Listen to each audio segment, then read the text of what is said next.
Holmes was born. Then he got fat, bald, and tired. Sup, Holmes? Beware your host, Jonathan Holmes. I'm sorry, I'm slap happy this week. Listeners and viewers, thank you so much for being with us again on Sup, Holmes. And we have Andy Schatz on the show. Andy, how are you? You're in a hotel room. I am in a hotel. I'm in San Francisco. This is not my native land. Yeah, how long have you been in San Francisco now? I'm just here for GDC, Game Developers Conference. I am San Diegan, which I've been pretty much all my life. So it's 70 degrees, but it feels cold. And GDC has become a regular event for you for how many years now? When was the first time you were at that? I've been to GDC 10 times. My first time was 2001, and then I know I had a year off in there somewhere. But other than that, I've been to GDC a lot of times. So when you were like 13? Because you don't look a day over 24. How old? You think I look 24? Yeah, man, full head of hair. Look at these wrinkles. There's wrinkles coming in. I got some grays coming in right there. Oh, yeah. No, you don't. Yeah, you look freaking fantastic. Congratulations. So you've been... I'm 35 as of like a couple of weeks ago, a week ago. Well, you're putting me to shame. I'm 36, and I could easily be your papa. You want some of this? Yes, I do. Yes, I do want some of that, but there's nothing to be done about it unless I call the hair club. So you got started in game development when was your first time making a game? I think I made my first video game when I was 7 on the Commodore 64. So I've been making games a long time. And then I was making games all through my childhood, and I think I got my first game development job, if you can even call it that. I worked for like an internet gaming portal in 1996 when I just graduated high school, and I was making like checkers games and Shockwave back when CompuServe was still around. That's amazing. Yeah. Do you remember the first game you made on the? I'm also a Commodore 64 kid. I paid a lot of money for that back then. It was like $200 for the computer, which was just a giant keyboard that I hooked up to my TV, and then $200 for the disk drive. It was $400 total for something that's those were the days, man. Impossible Mission, the Ultima games. My first game. My mom got me a book that was just like you transcribed the code, and all you had to do is like literally write the words that were in the book into BASIC or whatever it was, and you could have a little slalom skier in ASCII going down the mountain. I think my first game that I made myself was in some like early predecessor to Visual Basic, and it was like a 2-player thing where you were a wizard and you could shoot in all 4 directions with like the space bar, and you move around, and there was a skeleton that would chase you around. And then like in junior graphics too. Yeah, I did the graphics. In junior high, I made a Warlords clone, not the console Warlords, but the PC Warlords, the strategy game, the turn-based one. It was like a explore and conquer the world with your armies of monsters and stuff like that. And I did like voiceover for it and everything. And my family would actually play Hot Seat. We'd spend afternoons playing Hot Seat of my game Servants of Darkness. And unfortunately, I don't have it around anymore. But I've been making games a long, long time. Not everyone wakes up when they're 6 years old and realizes what they want to do for the rest of their lives. But I'm lucky enough to have had that opportunity. That's awesome. Do you see any parallels between where game development is at now and where it was when you and I were kids? Fucking Lord British is making games. And telling everyone else to suck it also. In some PC Gamer interview he just did, which I'm sure was taken out of context, but yeah. I mean, seriously, all these old guys, like, it's like the fucking Rolling Stones bringing the band back together on Kickstarter. I would not be surprised if the Rolling Stones actually did a Kickstarter right now. It's possible. They made a lot of money off their last tour. Yeah, sure. They could use more money, and they would get it. They'd get millions off that. I know, exactly. So there's that. There's all these. It's sort of a resurgence of, I don't want to say early, but because the indie scene has been around since the beginning of games, but sort of in the early modern version of the indie scene, indie was largely thought of as analogous to console retro. So you get, you have things like Fez and Super Meat Boy and things like that. And one of the interesting things that I've seen in the last couple of years is we've seen a huge resurgence of computer retro, of like the Commodore 64 era, early PC era retro stuff coming back out and finding an audience again. Not that the audience ever went away, but it's Legend of Grimrock games like that are sort of led the way on that. So yeah, it's interesting because like I'm trying to put I'm hosting the IGF again this year. This will be my, I think, 5th, 6th time doing it, and I'm putting the finishing touches on the script. And one of the things that I'm mentioning in it is that the whole industry actually it's like the indies actually kind of won. The whole industry is starting to look indie now, and like even the big companies are saying those guys are to some extent are doing it right. If you watch the Blizzard announcement or some of the interviews on the card game that they just announced, they have a group of 7 guys inside Blizzard and the way that they describe how that team put together that game, it basically just sounds like, hey, we had a bunch of guys internally that were like, we want to go indie and we're going to leave if you don't let us. So they like paid them to put. And that's probably not what actually happened, but that's kind of what it sounds like. That like 6 or 7 elite guys from within the company got together to make some smaller game that they are dying to make. Yeah, it's I can't remember who started it or who coined it. Maybe it was Google, but a way of giving employees, like, they have to use some percent of their time every week to just do whatever they want, but that project can be for the company, of course, but they're really spearheading it, and a lot of their best ideas. Game Freak, creators of Pokemon, are making games that way now, which people wouldn't have expected. And at the Video Game Awards last year, the Telltale, who I consider semi-indie, they started off on their own, winning Game of the Year, Journey winning awards. The industry is looking in that direction for where to go next, because just processing power isn't going to impress people in the same way as it used to, and control inputs, it's kind of all been done. So it's instead changing the way people are making games, which must be exciting for you. Yeah, totally. It's awesome because it's. I mean, one of the things you can do as an indie is that we don't have to sell 4 million units in order to be profitable.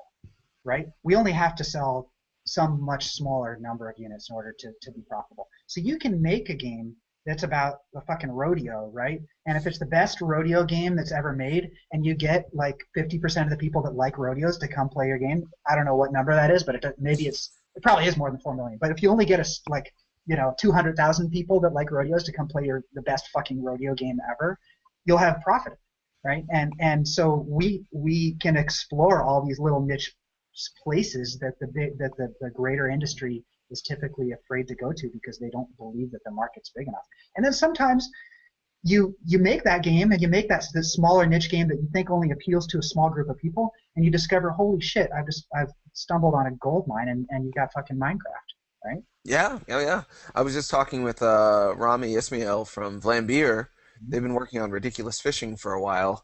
And now Elijah Wood is like addicted to it and tweeting about it all the time. And he's like, I just made a game where you shoot fish with a shotgun. I didn't expect like Elijah Wood to be tweeting about me the next day, but it happened. So yeah, taking those risks pays off. One thing I've noticed, and you talking about Commodore 64 just makes me remember these days when a guy would just like hand you a floppy disk and be like, hey, I made this thing.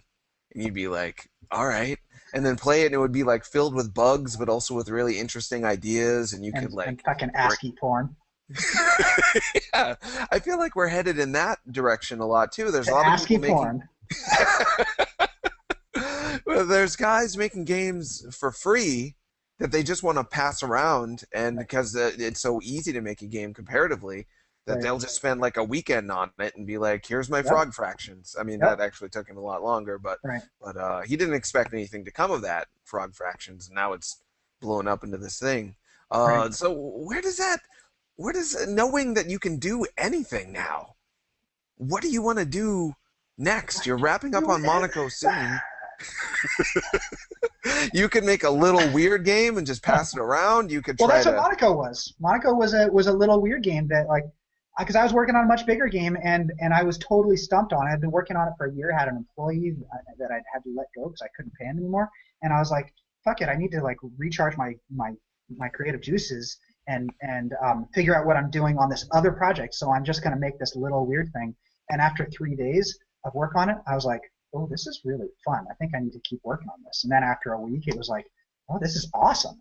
And then after 2 weeks, I was like, I had about 6 weeks before the IGF entry deadline, and so I kept working on it for those 6 weeks, and I entered it. And then I was like, but after 6 weeks, I realized how great it was, and then I kept working on it, and it won the IGF. And then I wish that I'd released that version back then, but I was sort of getting advice, and I believed that I needed to not release it in order to maintain leverage so that I could get a console deal done and all this. And I should have just released that version a long time ago. You can get it, actually. That 15-week IGF build, if you pre-order it, I guess this is a plug, but it's not really a plug. No, plug. Do it. If you pre-order Monaco from monacoismine.com, you can download that 15-week demo that I built in XNA.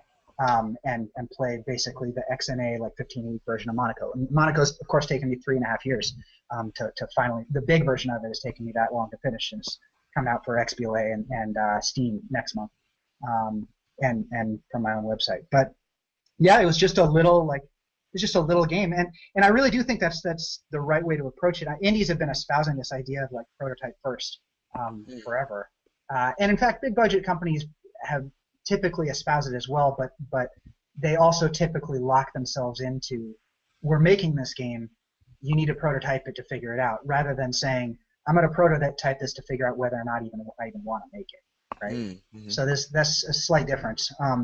But as far as where I want to go next, it's interesting because,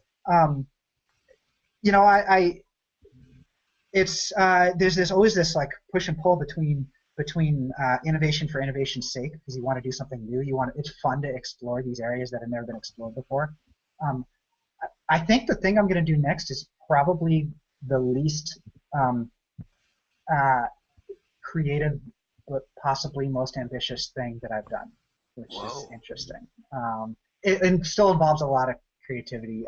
I don't know that I'm doing this next, but I may as well. I'll pitch it to your folks. Sure, that would be great. Yeah, sure.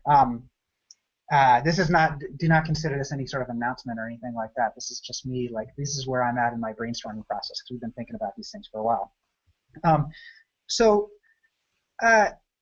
The games that I loved as a kid, or some of my favorite games as a kid, were the real-time strategy games. And not everyone, a lot of people love real-time strategy games. I love StarCraft.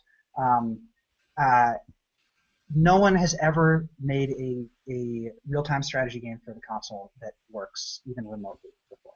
And the reason why is that they always take the exact same game and just try and essentially convert the control scheme, take what it is to be a core real-time strategy game and essentially translate the control scheme to a console controller.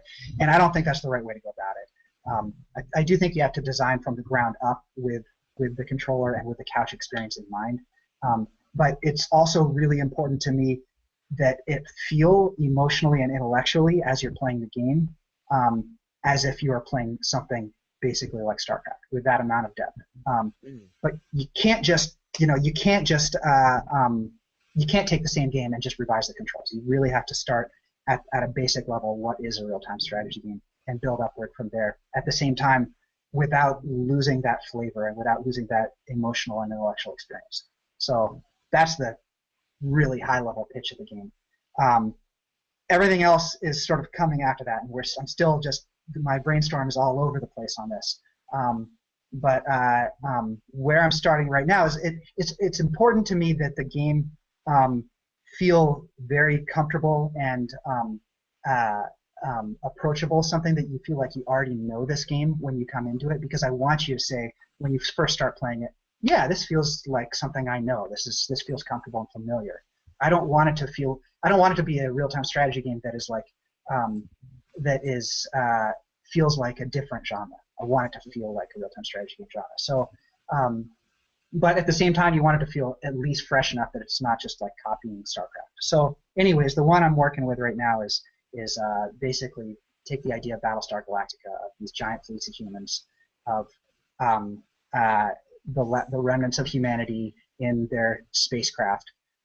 You have a mothership that you're flying around. You can essentially pull other guys into your armada.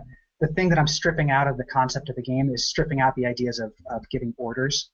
So there'd be no order giving to the game, but you're still managing economy. You're still managing the rock paper shotgun, or the rock paper shotgun. Sorry, the rock paper scissors of the unit management and fleet management, and essentially like pulling mixed units from certain areas to other areas, getting setting up your mining, and then the terrain of space is similar to other real-time strategy games, except now we've got nebulas and asteroids and things like that.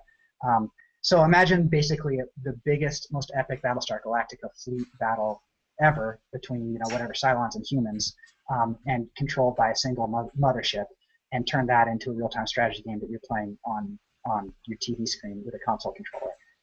Try and pull away some of that sort of APM-ishness of StarCraft, but still maintain that flavor. So that's the long-winded pitch.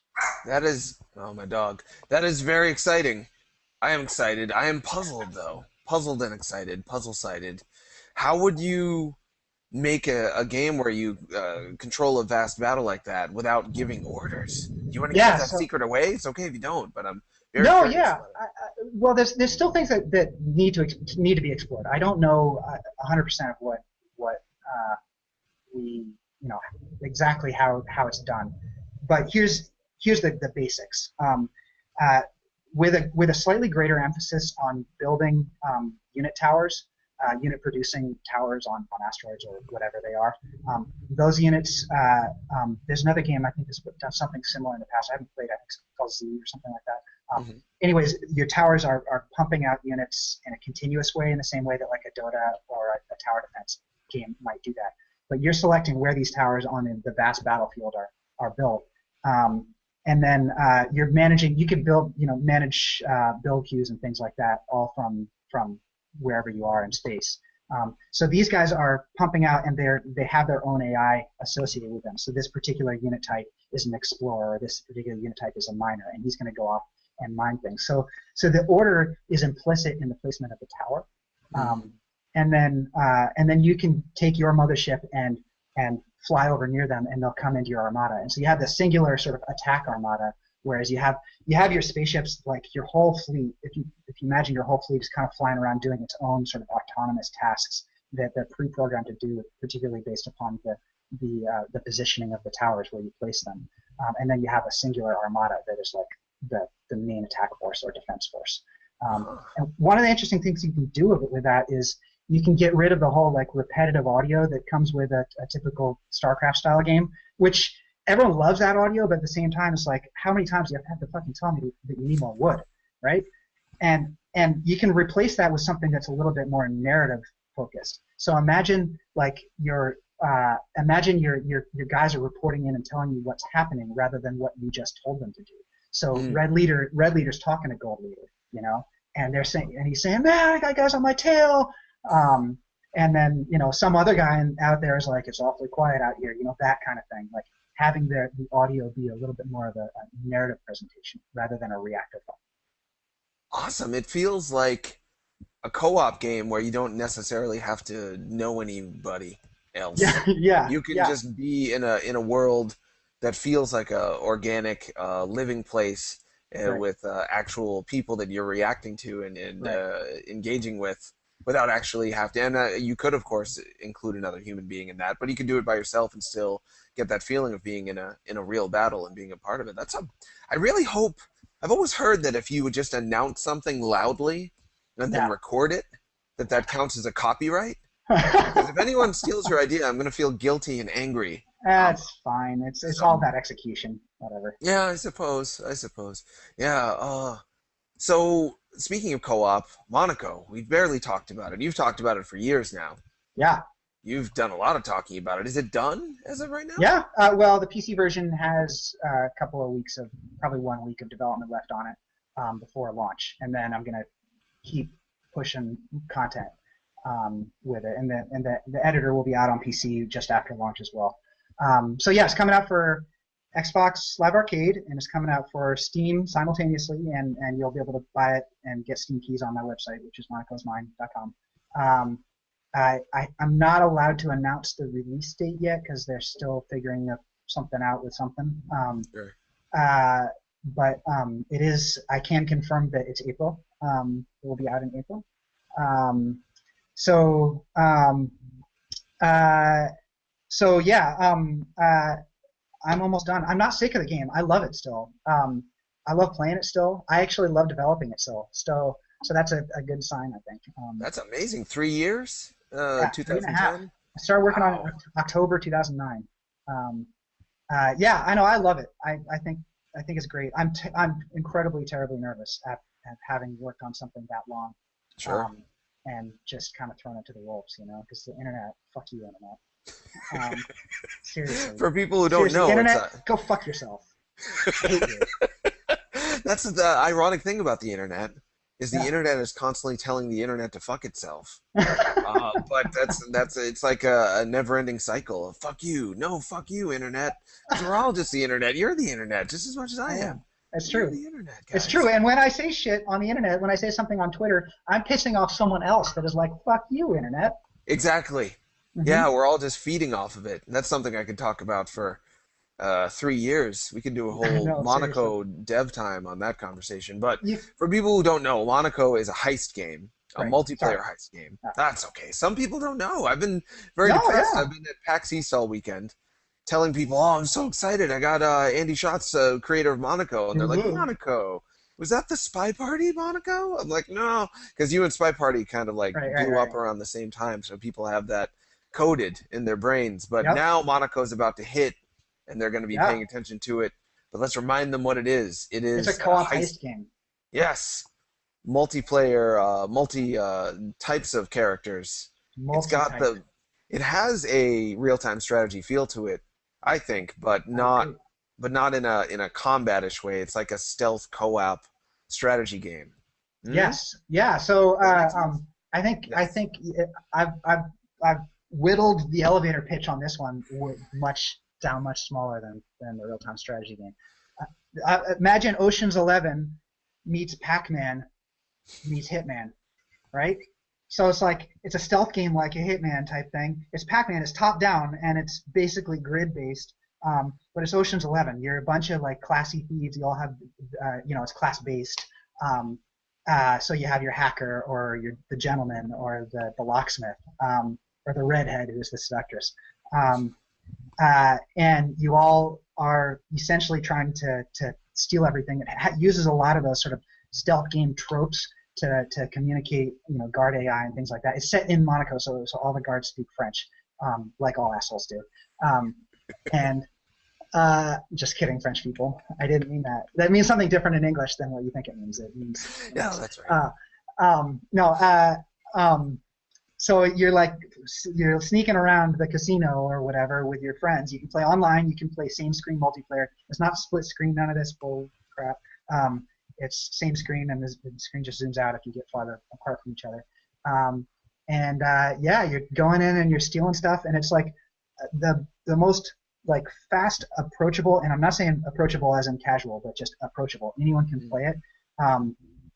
Stealth game you've ever played because it feels like you're teaming up with like your Left 4 Dead buddies and going in and stealing stuff and it's super creative. Like the solutions to any particular, there's not like a single solution to any particular heist. We have people also that are just obsessed with it single player. We have beta testers that have over 200 hours in the game that's almost entirely single player, and they've been making like speed run instructional videos and stuff like that. And I'm telling them, dude, don't just leave them private until the game's out so we don't spoil it for everyone. But the things they're doing in this game are just amazing, like way beyond my abilities. So Huh. yeah, So it's awesome. yeah, how did you, because you talk about the game as though it isn't just an extension of you and your ideas. You speak of it like of a thing you're happy to have worked on, but it's just kind of, it's from your brain.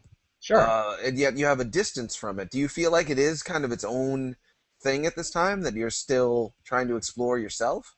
I no, you know what it is. I actually there are a lot of game developers, especially indie game developers, that really talk about games from a very personal perspective. This game is about some personal experience I had.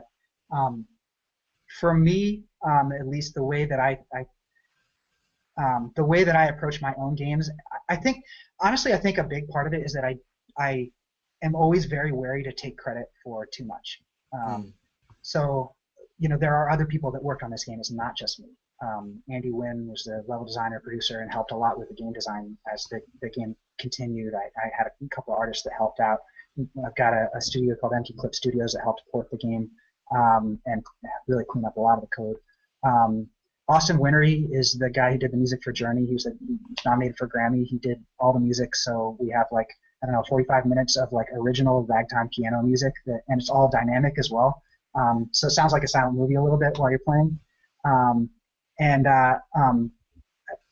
I just, I think I'm uncomfortable saying, I try to be very conscious to not say that I won an IGF award. I'm sure I slip up all the time and do say that. I always try and say that Monaco won an IGF award because, when I'm done with Monaco, I don't get to say that my next game won an IGF award. It hasn't, right? Monaco won an IGF award. Monaco was Monaco. Monaco is what it is, right? And some people in this world thought it was really great, and so they voted for it to win, and that's awesome. But that doesn't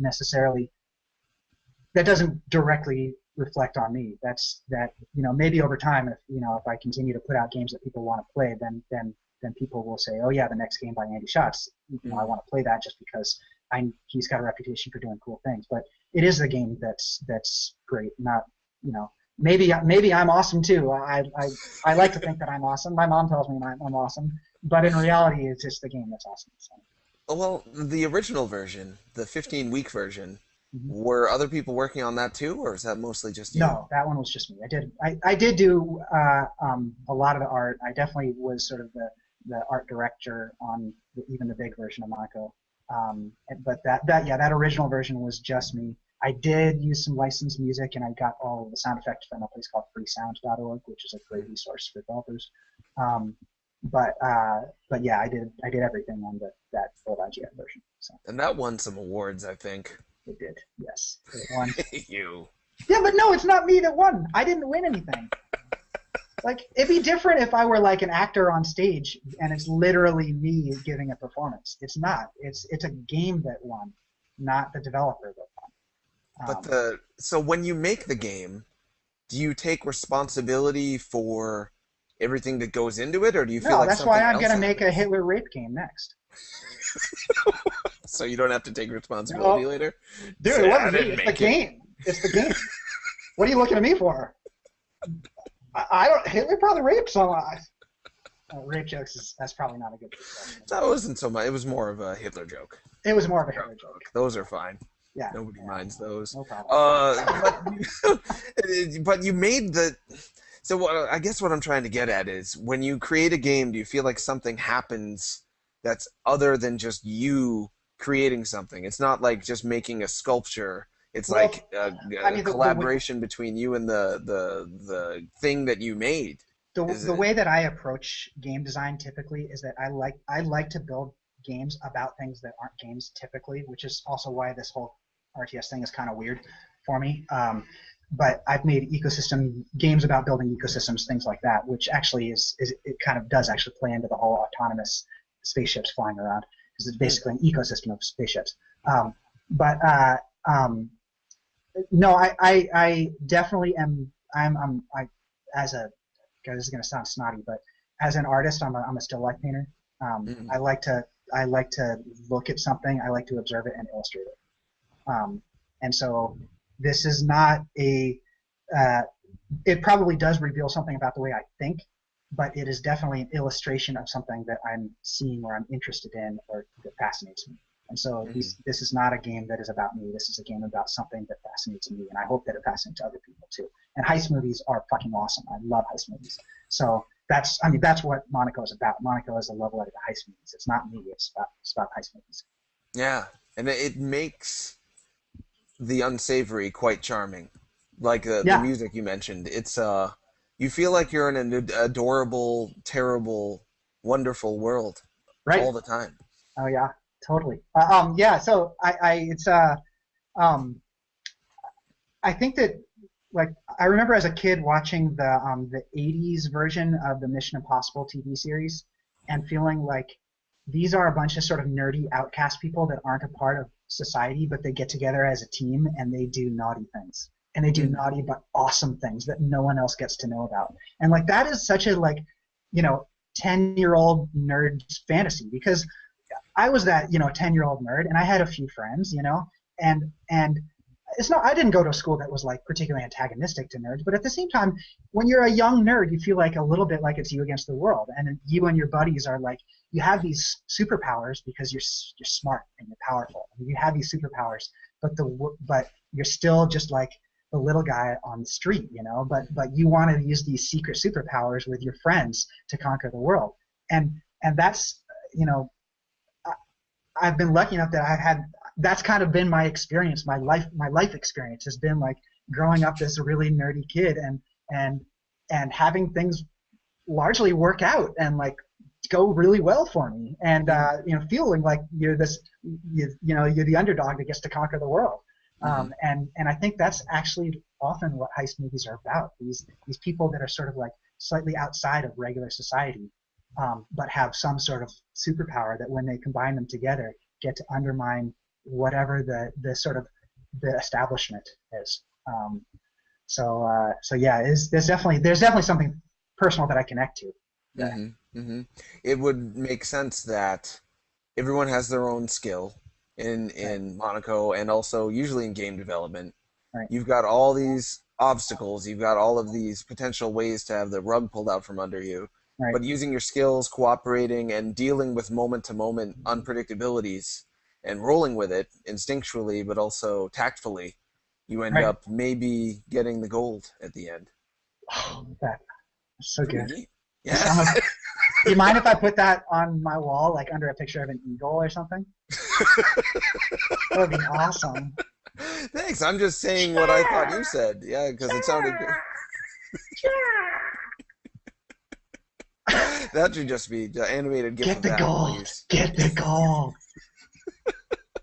You were saying before that you. No, that's fine, internet. Okay. That's the internet creme de la creme. There it A1 is. sauce right there. You were saying that you wished that Monaco, part of you wishes that you had released it before, and then maybe this new Monaco could have just been like Super Monaco or Yeah, something. yeah. What gives you that feeling? What makes you look back and think, oh, it was good the way it was in a way? Could have just released it No, then. it was good the way it was. It wasn't. It's not. I don't regret it in the sense that like, I think the new one has been somehow worse than the new one is Oh, of course. infinitely better in every way. Although in some cases it's just different. Mm, Like the visuals are a little bit different. And I actually think the visuals in both are interesting in their own right. But no, the real reason is that I think that out of respect for the IGF, mm, people should release games that win the IGF. People shouldn't wait for 3 years to release games that win the IGF. I think that's kind of sucky. mm, And the reason I did it was that it was a very early build with programmer art, and I wanted the game to be on a console, and I wanted the game from the very beginning. I wanted the game to be on Xbox Live Arcade. Um, mm, I really love the other platforms, but I just felt like at this time or at that time I felt like that was the platform I wanted. mm, And I was really concerned that when you're dealing with the black box of business people, you don't know what's happening over there. I was concerned about the idea that if I were to release it as a free game or a $1 game or something like that, then I would have no leverage to say, hey, people really want this game. Let's make a deal for me to put it on your platform. mm, Um, and as it turns out, just who knows if it did provide me with any leverage. But the fact of the matter is, at the end of the day, I wasn't able to make a deal with it through Microsoft.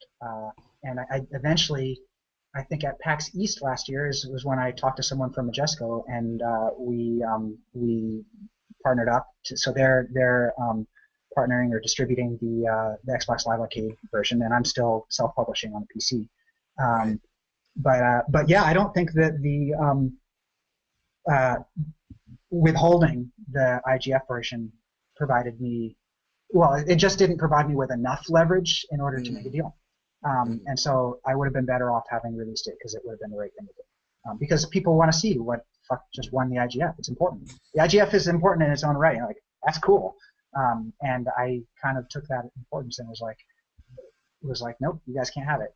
So sucks. Well, it seemed to me that you knew you had something special, and that had to be really exciting. Not that your other projects weren't special, but suddenly winning it was 2 awards. If I were you, I would have thought, well, this is something big, and I want to make sure that I'll only have one chance to launch this, so I want to do the very best launch I could. So it adds up, and I still think your launch is going to be amazing, and people are still going to get the IGF version if they want. Yep. So they have that option. Yeah, so like I said, pre-order. Yeah, if you pre-order, you get that old version. So I can say that I did actually release that old version. It is in the public's hands. It's I think we started pre-orders in, I don't know, 6 months ago now or something like that. Oh yeah, that's right. I remember that. Yeah, so people have had it for a while, and people, the one and only comment that was in this post when before the show started was someone just saying, "I love Monaco. It's better than Hitman Absolution," which is nice. Yeah, that's awesome. They're different games to me. They are different. Yeah, but still, yeah, he likes it, and he likes Hitman too, so it's a nice compliment. We haven't talked enough about the other games you've made that people might have heard of, and even if they haven't, sure, I'd like them to know so they can look into your back catalog and see what else you've done. So what other things have you done? So I made a couple of games, one called Venture Africa, or Wildlife Tycoon Venture Africa, and another one called Venture Arctic, that were ecosystem simulator games. I went indie 8.5 years ago. I was in the AAA industry before that, so I was like I worked on a game called Whacked, which was like the first Xbox Live game on the original Xbox. I did some contract stuff with EA, so I worked on GoldenEye Rogue Agent, which was terrible. Medal of Honor Breakthrough was an expansion pack. It was okay as a breakthrough, or as a expansion pack goes. Anyways, so these ecosystem games, when I went independent, I was like, I applied to a bunch of business schools, and I had like 9 months before I was expecting classes to start at whatever one I got into, and so I started making a game, this little ecosystem game, and with the intention of going to business school and then coming back and changing the industry to be the way that I thought it should be run, the way I thought it should be. So I started making this game, and like 4 months in, I got rejected from all the business schools I applied to. Thank God, because I would have fucking hated business school. Seriously, business school seems like the worst place in the world for me. It's like all bros. It's all bros, but like the worst kind of conniving bros.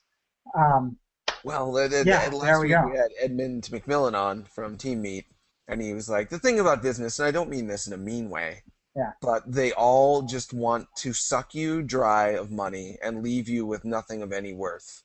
And the more they addict you to everything that they make and reward you as little as possible with anything genuine, so you're never satisfied, so you're always hungry for more, the better. That's business. Right. Enjoy. And totally. And it works. I mean, that's how people get rich. Yeah. Even the nicest people in the world, if they follow that model, they will have more money than the rest of us. So if you wanted to go to business school to try to make business not for jerks, that might have made you sad. I know, seriously. And what's funny is that my vision of what I thought the industry should look like back 8-9 years ago is actually, the industry has become much more like what I thought it should be. Really? back then, and it's almost like I actually kind of feel like we won. Um, that the dreams of what indies thought the world or the world of game development should look like. It's not like the whole industry is this way, but the industry has largely moved this way, and even elements of big budget game industry has actually expanded into this idea of smaller game development. Um, and I mean, I'm totally ecstatic that Kickstarter is doing so well. That there's plenty of different funding models. So the whole reliance on publishers thing, publishers are now still an option, but it is not by any means the only option the way that it used to be.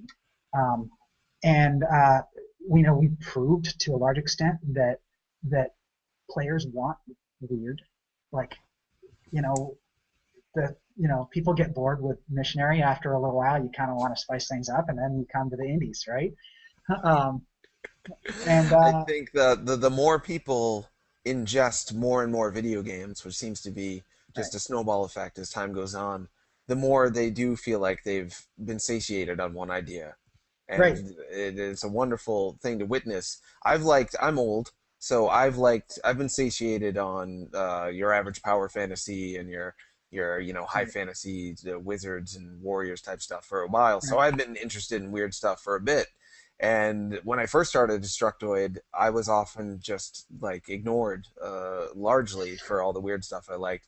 But right. over time, people are really taking to it. I'm finding the audience for that Yeah, has really grown over the past 5 years, and yeah, I think that's it's no coincidence that indie developers have also found a larger voice and ways to actually make money over the past 5 years in ways they hadn't before, and it's been awesome to witness. What would you ever want to go? Huge AAA, big publisher, Grand Theft Auto 6? oh no, no, no, no. Yeah, I don't think so. It's not as I mean there are games like that that uh, I would like to have made games like that, but I do not want to have to make those games, if that makes Mm. sense. It does, absolutely. Name some games that you mentioned StarCraft earlier.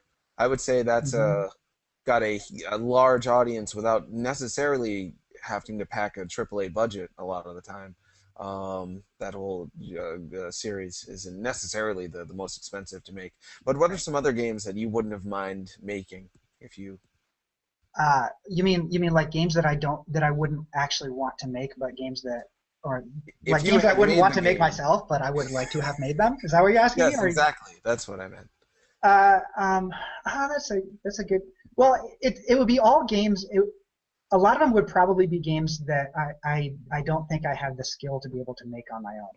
Hmm. There's uh, to me game development is all about two things. There's experience and mechanics, and the experience of the experience is like the art and the sound and the music and the story and all that stuff, and that's the stuff that like makes you fall in love with the game right Hmm. off the bat, and that's Hmm. the stuff that's like your direction.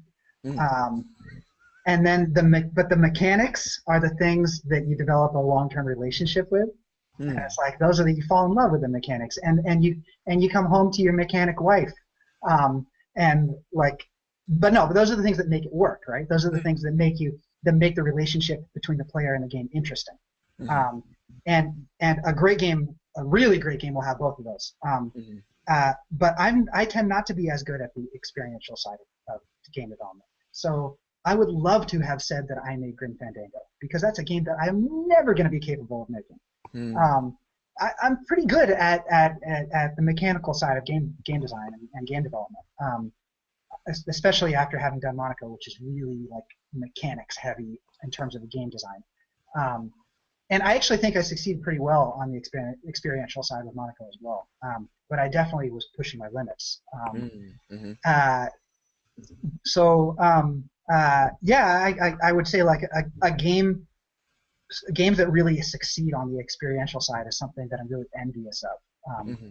Uh, um, let's see, what have I played lately that I've really enjoyed? Not a lot. I hate to say it. I've played a lot of games lately, and they've all been sort of like mediocre. Um, even big budget ones, but I'm not going to say what ones they are because I don't want to insult people. Sure. Oh fuck it, Halo, Far Cry. Well, who do you insult when you say you didn't like Halo that much?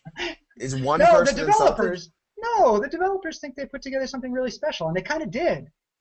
But for me, it's still just a rehash of, or it's for me. There's no way I'm going to fall in love with that game any more than I did Halo One, which I did fall in love with. Sure. Uh, To and use your erection/relationship analogy, yeah, I find that these yearly sequels feel like you're dating an uglier and uglier version of the girl you like after a while.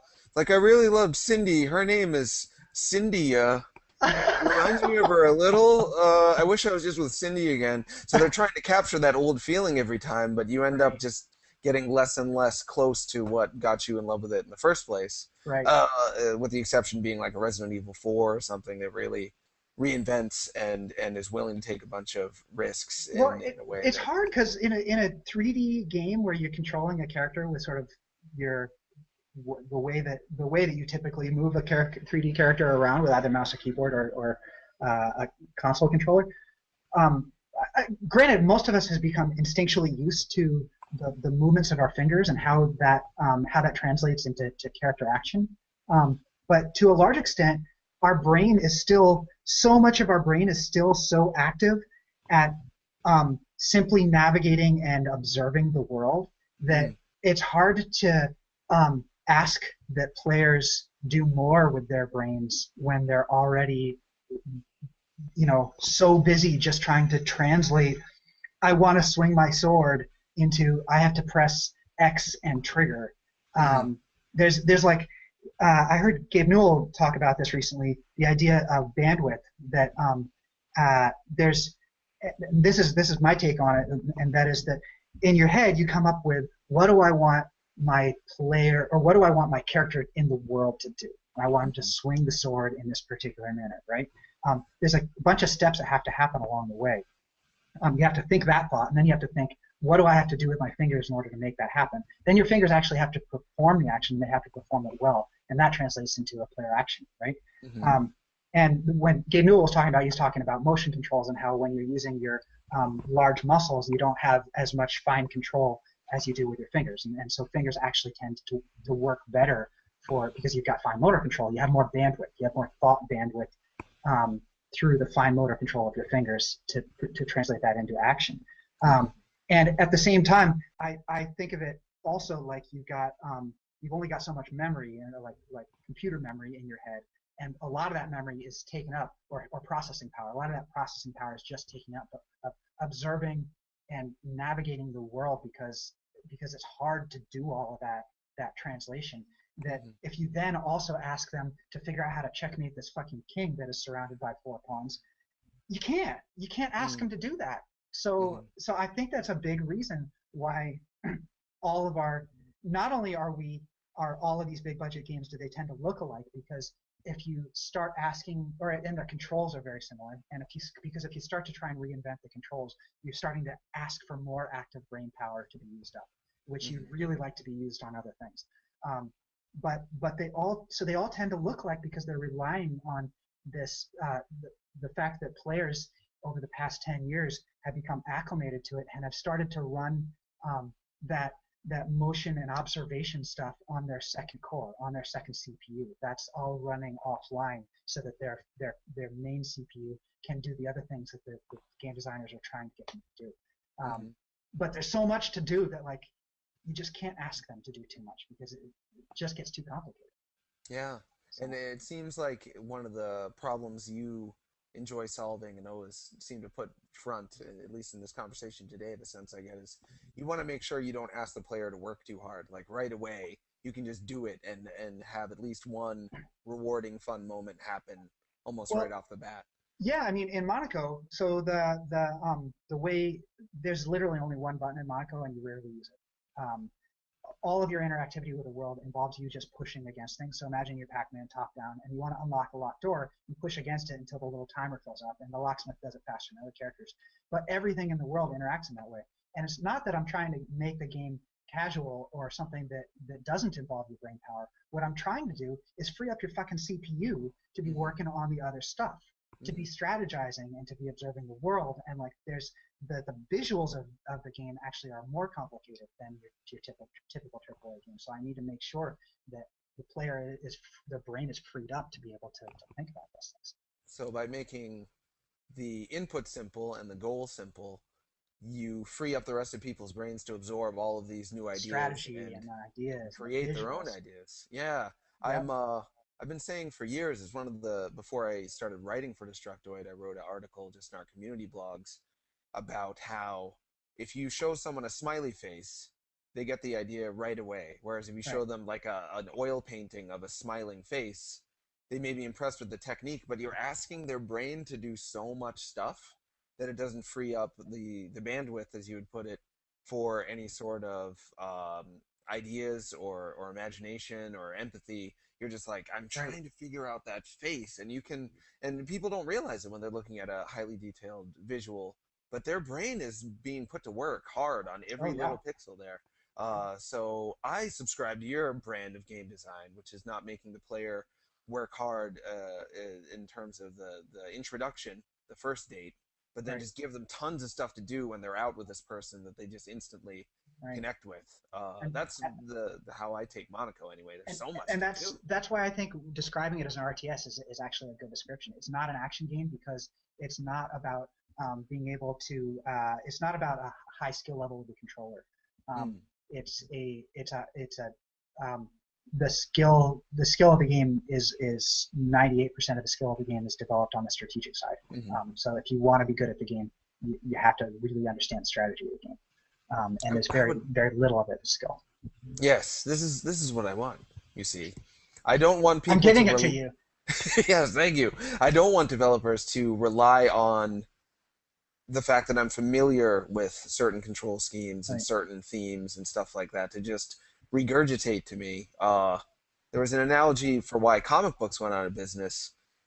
They kept just catering to an audience that already knew exactly what they wanted and gave them stuff they've already eaten to hope they still like the taste of it. And everyone else fell away. It narrowed down the audience to just a very fine amount of people that eventually they got burnt out. And then Right. Marvel and DC went out of business. And we see, Right. to me, similar things happening with the big publishers right now. It's like planting the same crop. It's like planting the crops in the field over and over and over again. Your field runs out of nutrients, right? Exactly. Eventually, You got to rotate. You got to rotate your crops, man. and I think that's what just naturally occurring. The business model you wanted, which Right. was smaller developers being able to survive and get noticed, Right. is tilling the field. I hope. I think so, or at least exploring and finding new fields, right? Yeah. Man, I'm having a really fun talk with I'm you. gonna start masturbating right now. But it's been an hour and a minute, and I haven't done any questions. What a ding. Oh, all I right. apologize. Sermon, our old friend, hi Sermon, how are you? Asks, what's your opinion on the new direction the Hitman series has taken? Or just Hitman in general? Wow, Hitman. Do you I like know. the Hitman? I really enjoy the original Hitman, and it's definitely an inspiration for Monaco. In fact, one of the sort of main game design inspirations for Monaco is that I always felt like the top-down mini-map of Hitman that you could pull up was more informative about the game world than the game world itself, because you could see guys behind doors, you could see their movements, and it was like, I looked at that and I was like, I want to play that game. I want to play the whole game just from that perspective, and that's to a large extent where Monaco came from. But I think what he's referring to in general is this move towards more sort of a standard action adventure type of game, and a move away from the puzzle-based stealth that Hitman was known for in the past. It's interesting. I mean, at least with my game, I've done things very differently. In Monaco, you should expect to be seen. There's no silent assassin in Monaco. Monaco is about the rhythms of Monaco are intentionally that it's sneak, you're seen, and then you get chased, and then you hide, and then you're sneaking, and then you're chasing, and you hide, and that's going to happen a whole bunch of times over the course of the level. It's not something. It is still a stealth game. You want to try and sneak and be as stealthy as possible, but half the fun is in those moments of panic and chaos. So it's different in that regard. But I love the old silent assassin stuff in Hitman because I mean, that's really what defines Hitman for me. The puzzle of the absurdity of the puzzles is you have the most absurd puzzles were the ones that are the most memorable in the series. You know, dressing up as the pizza boy and carrying that axe down to kill the hacker in the basement of this mega corporation. Whatever, all the silly costumes are often the sort of the centerpiece. And finally figuring it out, figuring out that absurd combination of timing and puzzle is something I think was really satisfying. And I think largely why that's satisfying is playing and failing serves as the idea of casing the joint, right? When you pull off a heist, the first third of any heist movie is casing the joint and coming up with a plan. And that's what all the trying and failing is in Hitman. You're just casing the joint. You're trying to figure out the timing of everything until you figure out that one key thing that will allow you to slip through perfectly. So yeah, I think it is.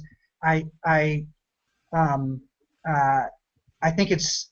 I understand why they move away from it because I don't like trial and error gameplay very much. The satisfaction of the silent assassin is tremendous, but the trial and error is often frustrating and probably does limit their audience. But at the same time, that is largely what made that series great. And if you're going to jump into the same pool as Uncharted and Tomb Raider and whatever, Sure. you better have and Red Dead Redemption or the action adventure. If you're going to jump into the action adventure pool, you better be the best fucking action adventure game in the pool, or you're going to get drowned. So I say all this in complete ignorance because I haven't actually played. I've watched plenty of the newest Hitman, so I'm only speaking from what I know about the game. Yeah, that's my take on it. Yeah. You know what would have helped with the whole trial and error aspect? Sure. Every time you get caught in Hitman, you hear old ragtimey music, and a guy goes, Sacre bleu! And you'd be like, I just got rewarded for getting caught in Hitman with a funny French sound and some good music. Making those errors part of the fun, to me, is key. Well, they try, right? They want it to be fun. They want the combat to be fun. But in Hitman, because the solitary goal is that silent assassin, at least for a lot of players, it's frustrating no matter what you do. And so I think that they're stuck between a rock and a hard place. So long as Silent Assassin exists, which for me is what defines the franchise and makes it great, there's no good way to make the combat feel satisfying because it's always going to be second fiddle. It's always going to be second best. You're always going to feel like a failure. I think you either have to throw it out entirely or really just own it, and they need to own it. So. That makes perfect sense. Yeah. Otto Witch asks, "What are your favorite heist movies?" You've mentioned the Oceans. At least I don't like the Soderbergh Oceans movies. I think they're bad. Oh yeah. Yeah, I think they're really bad. What makes them bad? The Oceans. It's just star fucking, man. It's it is.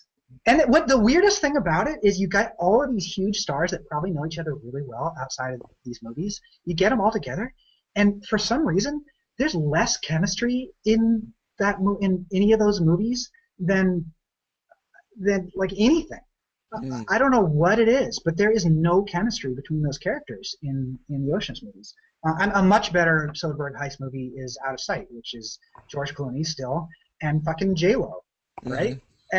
And like it's J-Lo's best movie by far. She's sexy in that movie. And like the scene with Clooney and J-Lo in the trunk of a car, and Clooney just being a total fucking creep, and J-Lo being like, don't you, like, it's fucking awesome, man. And in the end, it's a great movie. So I really like Out of Sight. I thought there's actually a bunch of the characterization in a movie called The Good Thief. It's a Nick Nolte movie. Is quite good. What other ones have I really enjoyed? I've been asked this question so many times, and I'm kind of blanking on the ones. That's all right. We've had a good talk. It can make it hard to remember. The Italian Job, yay or nay? No, it's. I feel like those. Oh, The Bank Job though. The Bank Job's awesome.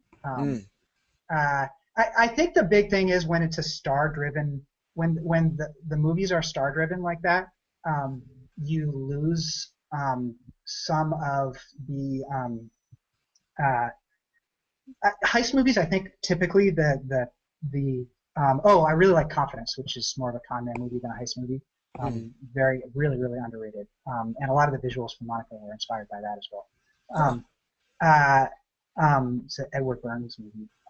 But when they're star driven, I feel like even though heist movies really are about like these crazy characters all getting together to do things, plot often, I don't know what it is. It feels like plot takes a back seat, or it just turns into star fucking, man.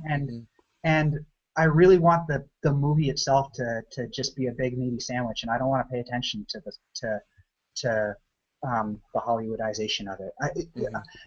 The best heist movie would have no explosions in it. You know, it's a movie that you know they make a mess, but there should not be an explosion in a good heist movie. Sure. So like Sexy Beast is another good one. Sexy Beast it's totally not a heist movie. Reservoir Dogs is a heist movie. It's a post-heist movie, right? And that's a great heist movie. So yeah, they're definitely all character driven, but when you get too Hollywood, it just ruins the flavor to me. It turns it into just like an Abercrombie ad, Yeah. sort of. You're just looking at good-looking people in good clothes that I can't relate with. I don't look like Brad Pitt. I like Brad Pitt when he plays a character. Told you before the show you look like Rock. You look like The Rock mixed with poop. Or like Taffy or something like that. The Rock. You did say that. I do look like I'm made out of wet Fig Newtons a little bit. Something. So that's good. Wet Fig Newtons. I didn't come up with I that. swear to God, I saw your face in a piece of chewing gum that was underneath my desk when I was in 3rd grade. Somebody in Japan sculpted a face on a banana. I don't think they meant to make it look exactly like me, but it does. I'll have to show you later because it's uncanny. I'm like, why am I a banana now? I guess I'm just good luck. I don't know. Have you seen the original Lady Killers with Alec Guinness? No, I would recommend. I saw the remake. Never seen the original. Remake had its charms, but it also had its abrasiveness that kind of I don't really pushed me remember away it at very well. times. Yeah. The original is much more rip-off of Hitchcock. Okay. Alec Guinness, Nice. famous for Obi-Wan Kenobi, has big fake teeth, and it's like, time for a little job, eh? And he's got these ugly friends that all have skills. They all play in a band, Right. which makes it feel kind of like everyone has their own special skill. Yeah. They're an interesting group, and it's fun to see how they fall apart. So I would recommend it. That's a heist movie I like. Let's see. HD Hurricane asks, Detroit? Will it get better? Why is he asking that? Fucking cool. There's got to be. It's some fucking meme, right? Would you rather fight a million Detroit-sized ducks or duck-sized Detroits? No, rejected. Your meme is rejected. I don't know what it is, but I don't want it. I have never heard that before. I've been to Detroit once, weirdly enough, and for reasons that will remain mysterious, I had to work in an emergency room for 24 hours. Work I'm not a doctor. or be treated in one. No, I had Dr. Johnny's on. I had to pull on a man's leg, and if I didn't, they'd cut it off. So I pulled on it hard. No. You see, I'll tell you briefly. I'm sorry. I don't mean to just talk about myself. I've been talking about myself the whole time. I want to hear about you saving a man's leg. Maybe I saved it. He was here, and then a car was here, and he was jump starting it, and then another car came here, and then legs. They showed me the X-rays, and they were just like lines where the bones should have been. It's like he's got line bones now. It's not looking good. So pull on this man's legs as hard as you can, and that might open up the corpuscles and blood vessels. So they don't, because normally the leg has structure, bone, muscle. It makes a structure so blood vessels can stay open. But if you crush that structure, collapses, no circulation, gonna have to cut off the legs. But if you pull on them, it opens up the structure. Yeah. And I'm like, don't you have a real doctor to pull on the legs? They're like, no, it's just me. So Oh my you pull on God. the legs, I'll wrap them in a cast to give it some structure, So and not maybe only we did won't you have. possibly save this guy's legs, but you also possibly made him taller. Dude, you're a Maybe fucking I hero. never, You're a I never. hero. I think I heard Will you pull one on my leg didn't. legs? Can't see why not. I've pulled on weirder legs before. I've pulled on jelly legs. Well, your legs will be a cakewalk in Yeah, comparison. mine aren't So even enough about lines. me. I'm so sorry. That was my story about Detroit. No, But that's back to all. That's you. the best part of the whole thing. What? Your That's my story story is the about best Detroit. part of the That's whole all I know about podcast. Detroit is pulling on those naked legs. Oh, he was completely naked and screaming. I forgot to Whoa. mention that part. Wait, he He's was. Oh, right. all right. Anyways, Yeah, continue. he's loud. Hey, let's G- stop talking about you now.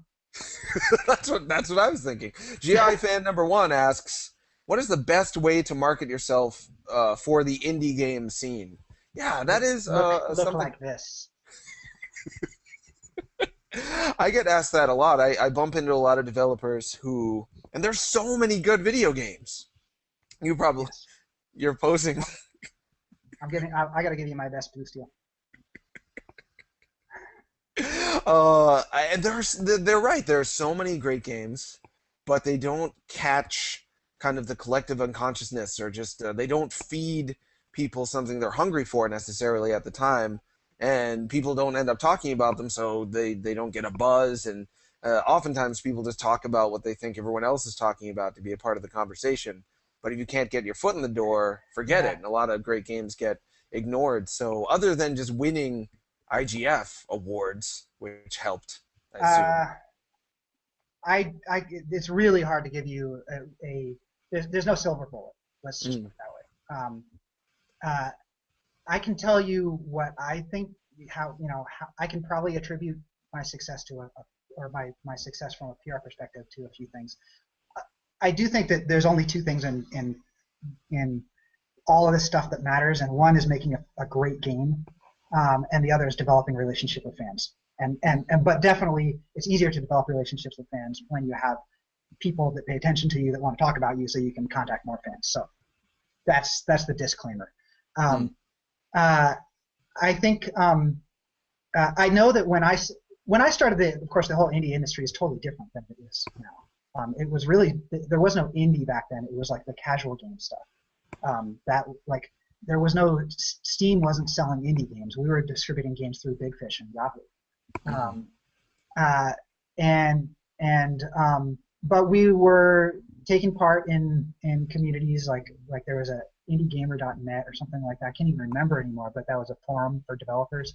And you'd write a blog back then. You'd write about game development stuff, and you'd get people to read it, and you'd get people talking about it, and maintain an active, positive, and intellectual online presence, and occasionally act like a jackass. That helps, or that helped me. I'm not going to say it's a silver bullet for other people, but I think at the end of the day, I do think at the end of the day, you need to make a great game, and it's going to sound really Republican of me to say this, but if you're struggling to get attention for your game, there's probably something about the game that is not getting attention for a reason. Yeah, I mean, yes, there are definitely aspects of sort of public persona that are really important. That you can get more attention if you have a public persona that is intriguing, or you're well spoken, or you're extremely poorly spoken, or something is notable about you. Something makes you not boring. But at the end of the day, you really got to look at your game, and then you got to make sure that you are at least putting in an effort. There are a lot of people I know that make great games and don't even bother to put in the effort to get the game out there in the public sphere. So, that's terrible advice, because I didn't give you any advice. No, it was very, because like we were talking about bandwidth before. Yeah. People are gonna just weigh every possibility. Like, oh, should I, make a mascot and wear the costume of the mascot around town? Is that the way to win, or should I? Well, maybe it is. Yeah.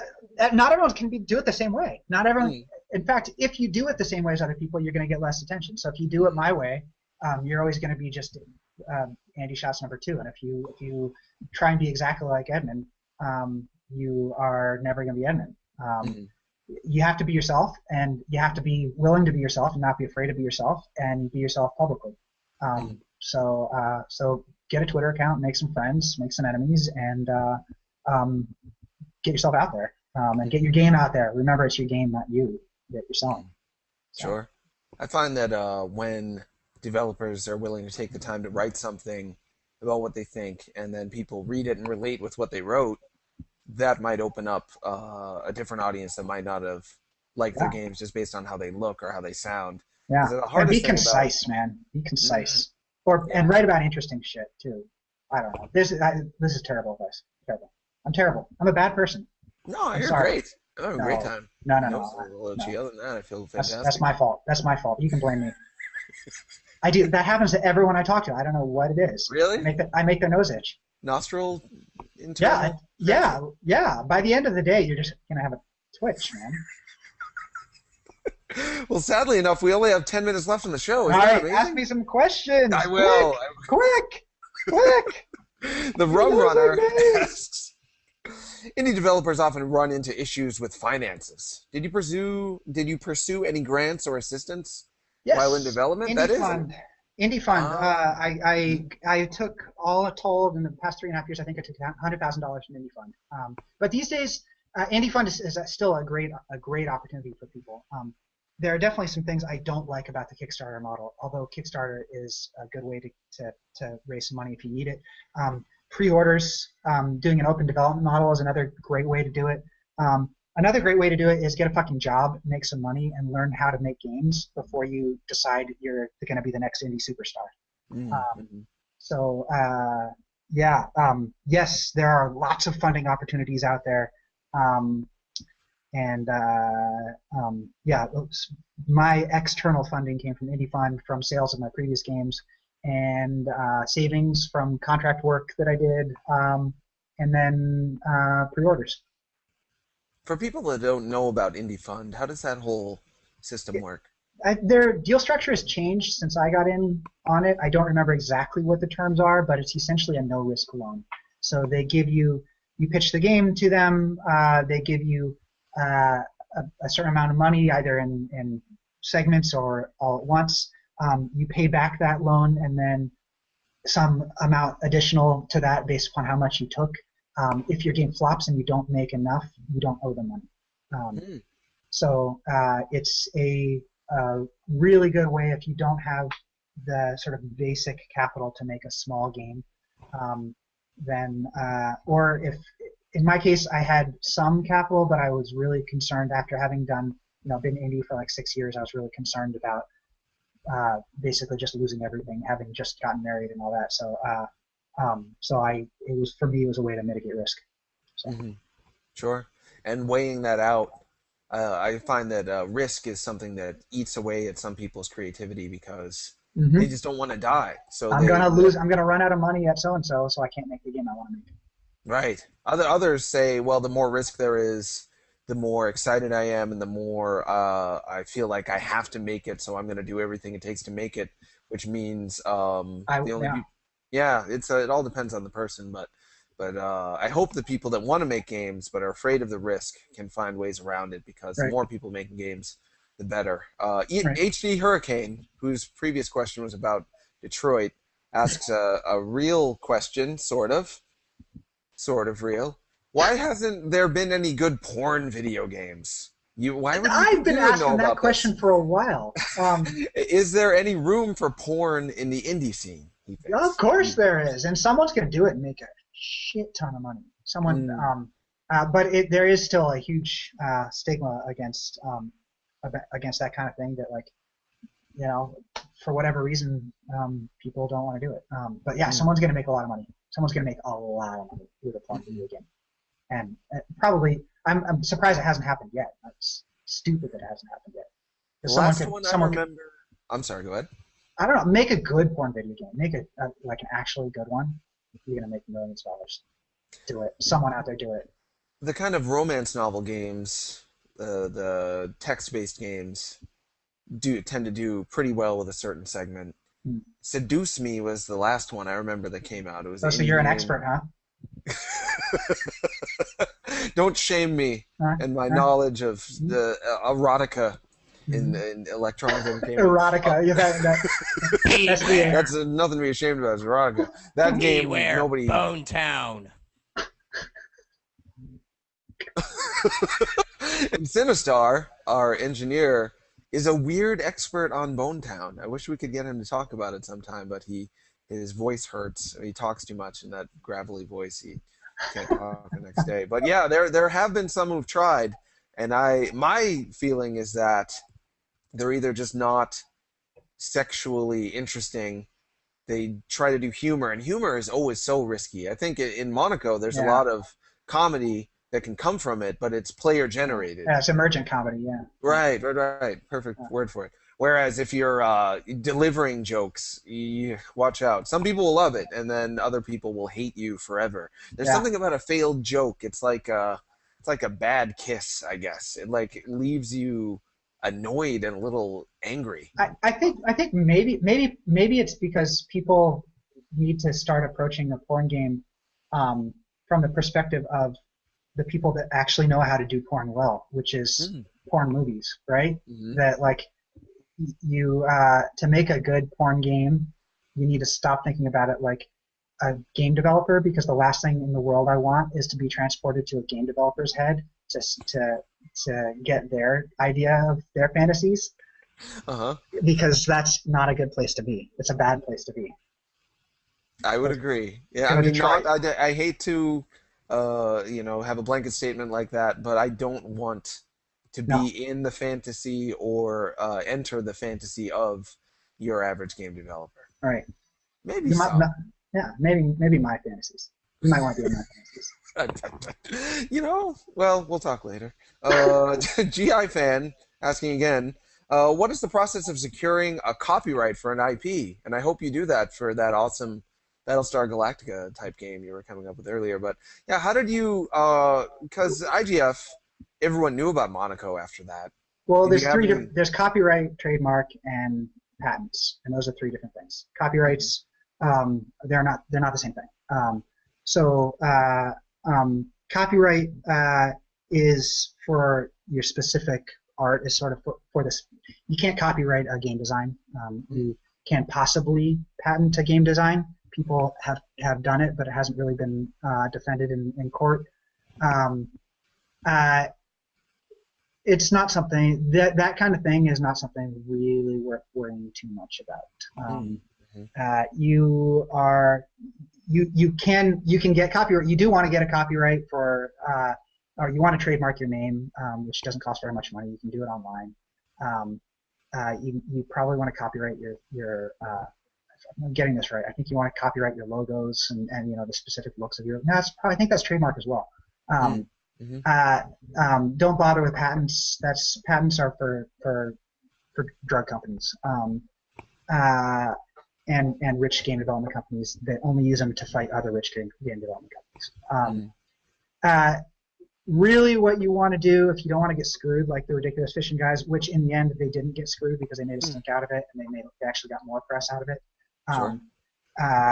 But if you don't want to get screwed, what you should do is make games that are difficult to copy. Mm-hmm. If someone literally rips off your assets or literally rips off your character, you have an implicit copyright just by having made the thing and putting it in the public sphere. Mm-hmm. So yes, you can copyright that stuff, but if someone is blatantly ripping you off, it's still illegal one way or another. So yeah, there's a whole series of law, and that's easy stuff to look up on the internet. So do it. Sure, but coming from an expert, that'll make them feel secure and moving forward on that. We have 3 minutes left. One thing I wanted to ask you is what you think of the console space right now. And PC is nicely doing very well, and that makes me happy that you can self-publish on PC and hopefully make a good amount of money back via that route. But that game you were talking about earlier, the hypothetical real-time strategy game for consoles that doesn't involve giving orders, that seems like a perfect fit for that PS4 share button, because just watching people play StarCraft is a thing in and of itself. That's a good call. I hadn't thought of that. Yeah, so the console space, I feel like there's a huge gap in that type of experience, which you want to fill, and sharing it with Right. the streaming audience could be perfect. So I anyway, don't. I think that PCs in the living room are something that it's just starting to happen, and I think it's not that far off. mm, I'm not, at least from my perspective on that game. I'm not too concerned about locking down a target platform right away until I've really figured the game out. Um, I think there's going to be plenty of options for it. mm, If I end up even doing it, it's not necessarily what I'll do, but it is the one I'm excited about right now. But um, yeah, it's an interesting space because XBLA is still strong. Uh, PSN, the Sony guys are awesome, and they got hit pretty bad with the hacking scandal, but they've really come back hard. mm, mm-hmm, And I am impressed with what they're doing on the next generation stuff. I think that they're going to be a player. I think whether or not they can regain their dominance is probably more up in the air, but I definitely think they're going to be a player. mm-hmm. Um, uh, the Wii U is a little bit sad right now, sadly. Uh, the the Vita. It's interesting that the Vita. I'm finding that right now I still feel like there's a little bit of a groundswell of desire for the Vita to do well. I think Mm-hmm. people still want the Vita to do well, and I think that it has struggled some. It's not like it's a flop. It's definitely struggled a little. Um, but if PS4 integrates, every platform has always tried to do this integration between multiple devices, and it's never no the developers never really embrace it because it's more work for questionable sales. But Mm-hmm. maybe it'll give the Vita the boost that it needs because the Vita is a neat device. Mm-hmm. And then you have your iOS as well. So and then everyone's talking about the Ouya. I'm still really skeptical of the Ouya. Mm-hmm. Really, really skeptical. I don't. It's uh, I'm amazed that they've made it as far as they have, and they seem to be continually making the right decision, one right decision after another. But Mm-hmm. I cannot shake this feeling that the thing is, they have no shot. They have no shot. Mm-hmm. So, Yeah, yeah, it'll be. I think the Ouya, if somehow they manage to get a game like a Minecraft type game that just like, well, it's never going to be that big, but something huge to give everyone else confidence, then I'll have a lot more confidence in it. I right. think it's But it's big. chicken and It's the a egg. game. It's Yeah, chicken and egg game. If you have something that's exactly. great, you're going to put it on another platform. And Mm-hmm. Mm-hmm. uh, Yeah, it'll be interesting. It's Keely Santiago who's trying to spearhead getting everybody mhm. to put their stuff on the Ouya, and it's working. Sony Yeah, is doing that big time, and I'm shocked because the Vita has not sold very well. But right. I just got back from PAX East. Everyone has their game on the Vita. It's like Yeah, iOS and Vita. A game called Nuns on the Run, or no, Nuns with Guns. I was right. like, Nuns with Guns? What? This is going to be like on PC and maybe iOS and Vita. It turns out Yeah. Luftrausers from Well, the people are Flame. saying a lot of good things about Sony, the Sony development tools. Hmm. So that it's really easy to work with. So, um, and that's something that Microsoft's been really good at in the past. Microsoft has always been kings of like making a platform that's easy for developers to work on. Hmm. Hmm. So it's great to see that Sony is embracing that. Yeah, I hope so. So it sounds like you'd be ready to put your stuff on anything. Sounds like you have an affinity for all the consoles, Oh yeah, but just a question of how much it would be worth to do it. yeah. It depends on what the market looks like. Depends on who the partners are, and it depends on how easy it is to develop for, and where I think I always want to make sure that all my games end up on whatever the ideal playing platform is, Hmm. whatever platform is best to actually play the damn thing on. Hmm. So that'll in the end that'll probably determine what platform I decide to target with my next game. Well, I think we're over time a little as usual. We started a little late. That was my Yeah. fault. Sorry about that. Uh, is there anything you want the people to know before we go? No.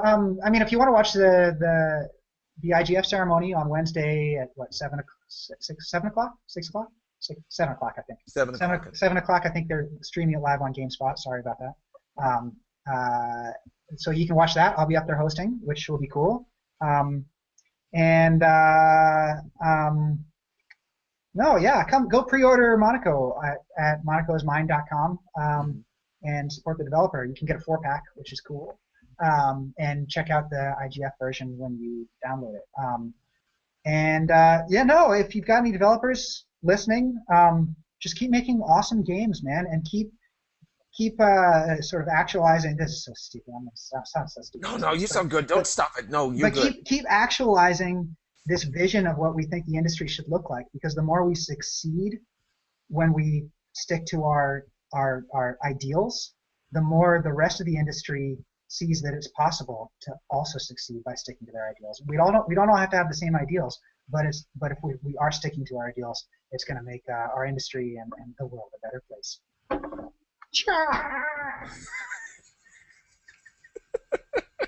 Get the gold. Find the eagle, get the gold. Yeah. Thanks, everyone. We did it. I guess we can wave goodbye. Well, yeah.